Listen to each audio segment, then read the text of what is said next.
June 27th through 29th. The Licknesses decided to hold an estate sale at their Park Hill home in southwest Calgary. They recently purchased a new home in Edmonton and were working on selling off some of their belongings before moving. To help with the sale, their daughter Jennifer O'Brien, her husband Rod, as well as their 5-year-old grandchild, Nathan O'Brien, came over for the weekend. As the sale came to an end, on Sunday, June 29th, Jennifer O'Brien decided to leave her son Nathan with his grandparents for a sleepover. Jennifer and her husband Rod then leave the house around 10 p.m. Less than 12 hours later, around 10 a.m. on June 30th, Jennifer returns to her grandparents' home to pick up Nathan. When she arrives, she discovers that Alvin, Kathy, and Nathan are nowhere in sight. She finds that the back door appears to be broken into, while also discovering what she felt was possibly a disturbing crime scene. Jennifer begins to panic and calls her husband and then calls the police. The police tell Jennifer to get back into her car and to lock the doors.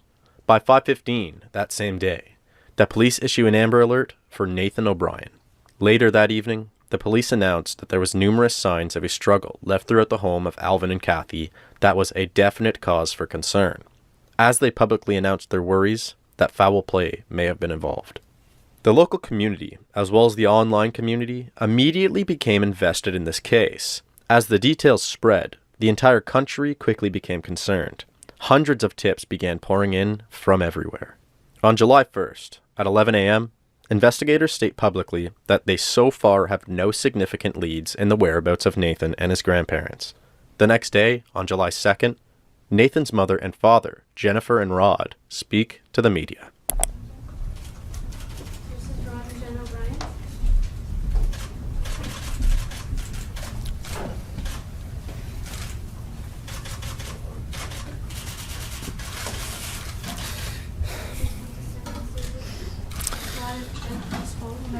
Okay.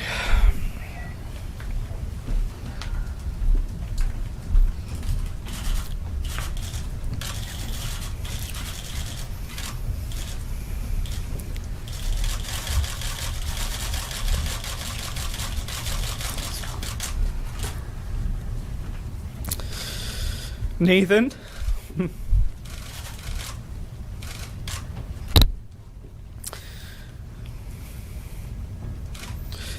Your mom and dad, Luke and Maximus, and your whole family loves you to every star and back.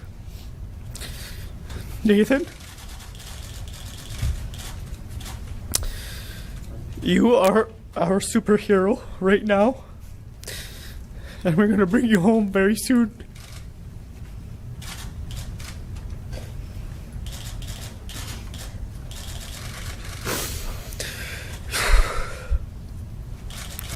Nathan, God is taking care of your soul, and Mom and Dad need you to be brave right now.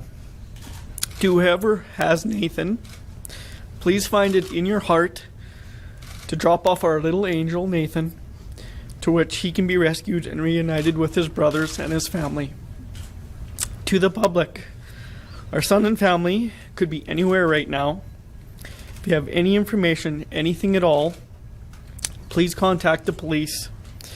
We are grateful for all the support from everyone we have received online, our family and friends.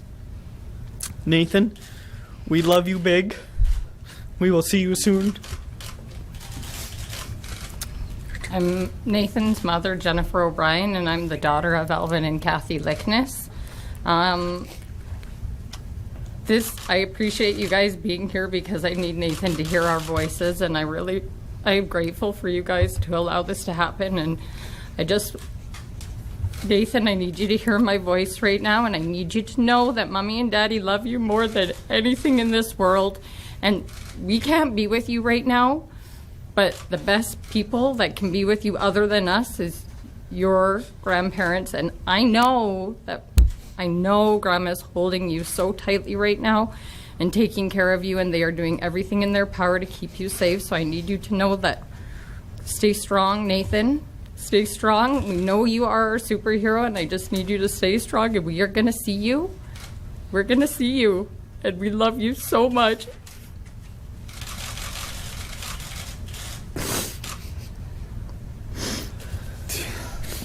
Thank you. Thank you. Thank you for everybody's wishes and everybody's support throughout this investigation.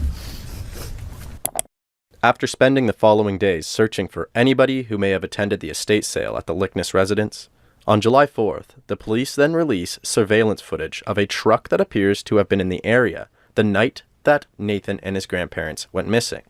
They quickly identify the driver and speak with him about the incident. They did not release his name at this point. Later, also on July 4th, the Calgary police release more details about the state of the Lickness home from the night that the family went missing. Is this now a homicide investigation?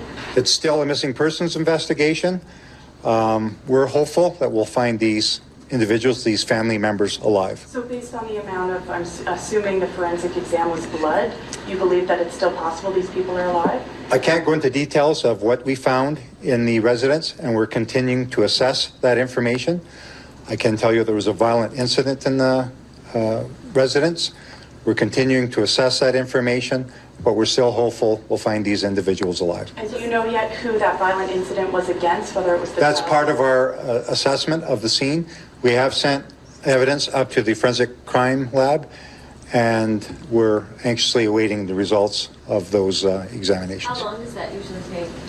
It can take anywhere up to several months, but we're expediting the analysis of these exhibits. So what do you think for time? It could be several days to a week. Sometime over the next 48 hours, investigators release even more details regarding the state of the Lickness residence when they discovered it. They found pools of blood on the bed, on the pillows, on the cabinets, on the floor, as well as drag marks that traveled from the bedroom through the hallways, down the stairs, and out the door. One of the most disturbing finds was a handprint on a closet door that appears to have been sliding downwards. This handprint was very small, and is predicted to be that of 5-year-old Nathan O'Brien's. The investigators were able to determine that with the amount of blood found, the victims would have likely been in medical distress. However, it was too soon to identify whose blood they had actually found. After further examining the point of entry, which was the back door, it appeared as though the assailant must have had a reasonable amount of knowledge about the lock that he had broken into, due to the precise way that the lock was disengaged. Over the next few days, Calgary law enforcement released that they are beginning a search on a property in Airdrie, Alberta. They also released that they have taken a man in for questioning. Within 48 hours, they confirmed that this man is now the main person of interest in the case. On July 6th, at around 4 p.m., CBC News reports that the main person of interest is still in police custody. Initially, the police were not able to press charges against him for the disappearance of Nathan and his grandparents. However, they did have proof this man had committed several other offenses. Because of this, the police were able to keep him in custody for a charge of identity theft. CBC also releases the name of this person of interest. This is Douglas Garland. As the investigation of the Airdrie property continued, on July 7th at 11:15 a.m., Douglas Garland made his first appearance in court in relation to the charges for identity theft. After about 4 days in custody, Douglas is granted bail at the cost of $750. However, he is conditioned to stay away from the Airdrie property that he was currently residing. As the investigation of the properties continued, just 3 days after being released on bail, at 1:30 a.m. on July 14th, Douglas Garland made an attempt to sneak back onto the Airdrie property, which he was currently restricted from.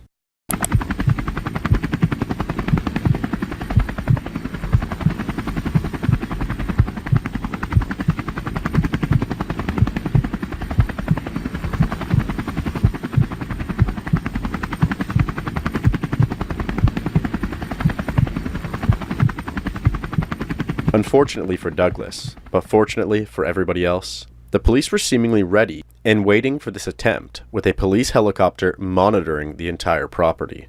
Douglas was then taken back into custody and charged with 2 counts of first-degree murder as well as 1 count of second-degree murder. During the searches of the Airdrie residence, many items were discovered that connected Douglas to the crimes. Inside of a burn barrel, they found a pair of glasses that appeared to belong to Alvin, as well as pieces of bone and teeth. Inside the house, they found quite a bit more. They found more pieces of bones, more fragments of teeth, bloody footprints on the floor, which came back to match the footprints at the crime scene, wigs, used adult diapers, a straitjacket, and 89 pairs of shoes that belonged to both men and women.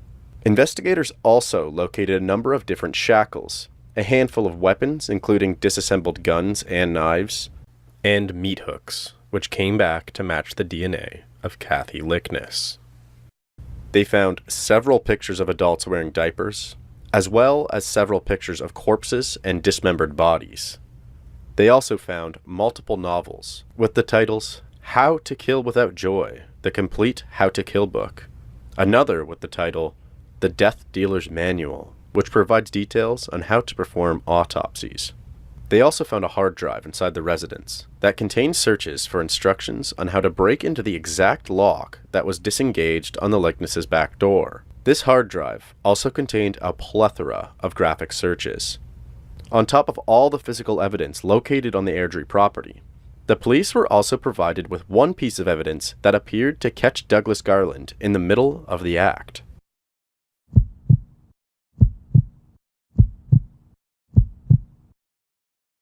On July 1st, at approximately 9:30 a.m., a surveyor's plane, which was flying over Airdrie, Alberta, programmed to take a picture of the area below it every 3 seconds, flew directly over the Garland property. As the photos were being processed, there was a disturbing find.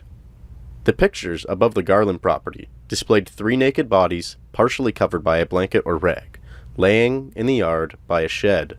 Each of these bodies appeared to be decapitated, and the size of the bodies accurately matched the size of 2 adults and 1 child.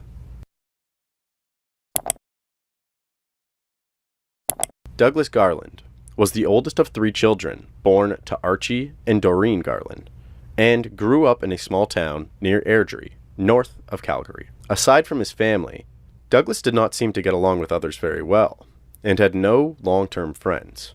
When Douglas was younger, he once attended the Camrose Lutheran College, where he took a Bachelor of Science before switching to the University of Alberta. His mother has stated that he was admitted into first-year medicine at the University of Alberta.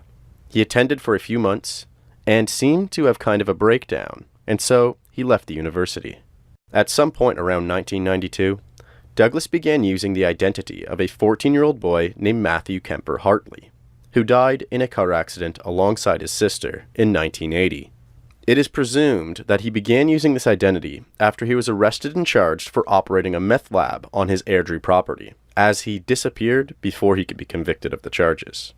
As it turned out, he was living in Vancouver, British Columbia, for about 7 years, while he worked at a lab. He was eventually laid off and began collecting unemployment under the stolen alias. However, in January of 2000, Garland was sentenced to 39 months in prison for the drug trafficking charges. Douglas only ended up serving about 6 months of his sentence before being released based on the evaluation that he was mentally ill.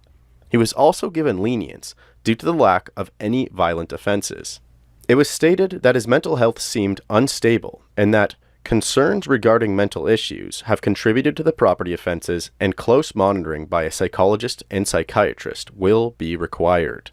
Later, in 2000, another review was performed and indicated beliefs that his mental health had stabilized. As of 2014, the year of the murders, Douglas Garland was known as a family friend of the Licknesses, as Douglas's sister Patty Garland was dating Alvin's son Alan Lickness. It was actually Patty who called in Douglas's truck to authorities when she saw his truck on the news. After speaking to some of their relatives and combing through prior business paperwork, all of the pieces began to fall together. Alvin Lickness worked in the oil business in Alberta for many years, and at some point in 2006, Alvin was attempting to engineer a pump that would help separate oil from water. While Alvin was remarkably knowledgeable in most aspects of this project, he also found himself needing help from somebody with a better understanding of the electrical side of things. So Alvin went on to ask for assistance from Douglas Garland. Douglas participated for a short while and provided Alvin with some of the answers to his questions. Sometime in 2007, Douglas became distant from the project. Alvin would continue to reach out, but Douglas no longer responded. After another year of engineering and testing, in September 2008, Alvin patented the pump. The patent was approved almost 2 years later, in March of 2010. Over the following 4 years, Douglas became more and more enraged with the situation, feeling that he did not receive the notoriety or compensation that he deserved for his involvement. Due to these factors, it is believed that Douglas Garland went on a downward spiral for the years between his involvement in the project and the subsequent murders. He read more and more books regarding the act of killing, as well as researched the best ways to dispose of the bodies. It is believed that he began forming disturbing fetishes and eventually found himself obsessed with the idea of exacting his revenge. Some 1,400 exhibits were collected. Calgary police say by far that is the most evidence ever collected in an investigation, all of which is the jury's job to consider. Douglas Garland's trial began in January of 2017. He was originally facing 2 first-degree murder charges and 1 second-degree murder charge in relation to the murder of Nathan O'Brien. However, by the time that the trial began, the second-degree murder charge was changed to a first-degree murder charge as well. Douglas Garland remained still and emotionless through the entirety of his trial and stuck to a plea of not guilty. After a very graphic and heart-wrenching trial, Douglas Garland was found guilty of all 3 charges on February 16, 2017. Douglas was sentenced to life without parole for the maximum of 75 years. There was applause in a Calgary courtroom today as convicted triple murderer Douglas Garland was sentenced to life in prison. It will be 75 years before the 57-year-old will be able to apply for any kind of release, meaning Garland will die behind bars. While the family of 5-year-old Nathan O'Brien and Alvin and Kathy Lickness say justice was served, they express their profound grief and loss. Ina Sadu reports. I remember sitting at our family supper table for the first time, only able to focus on the empty chair. Jennifer O'Brien said there is and there will always be a missing space in our lives. It's been 2.5 years since her 5-year-old son Nathan was murdered. Now his family found the strength to stand up in front of the man who killed their loved ones and tell a judge about their unbearable loss. I still hurt and ache. Some days I am angry. Some days I just cry, and other days I feel like a superhero knowing I am choosing to continue my life. Nathan would have been 8.5 years old today. His dad, Rod, with tears running down his face, said he is constantly asked by his 2 other sons, why did Nathan die? I have no answers to give my sons, questions of why they can never see Nathan again or why they can't grow up with their best friend. Months before he was killed, Nathan asked Rod about going to heaven and what it was like there. The last day he saw Nathan, he told him he loved him and to never forget that. Douglas Garland will spend the rest of his life behind bars. The 57-year-old won't be eligible for any kind of release for 75 years and will certainly die behind bars. On Thursday, a jury found Garland guilty of 3 counts of first-degree murder. In June 2014, Garland attacked the trio in their beds, took them to his family farm where he tortured them and burned their bodies all over a petty grudge. Alvin's twin brother Alan said of Garland, "I thank God his family turned him in." In a statement read by the Crown, Alvin and Kathy's son Jeff said, "I lost everything I know and care about overnight." And daughter Nancy called Alvin a man of integrity, grace, and humility. Prosecutors said Garland's acts display a character of evil. You can't rehabilitate evil. Garland's lawyers say they anticipated the judge's sentence. Ina joins us live from the Calgary Court Centre. Ina, the judge had harsh words for Garland. Ian, Justice David Gates told Douglas Garland what he did was terror beyond ordinary human comprehension. He robbed Alvin and Kathy of their golden years and Nathan of his future. And he said Garland didn't offer any expression of regret or remorse when he had the chance to address the court today.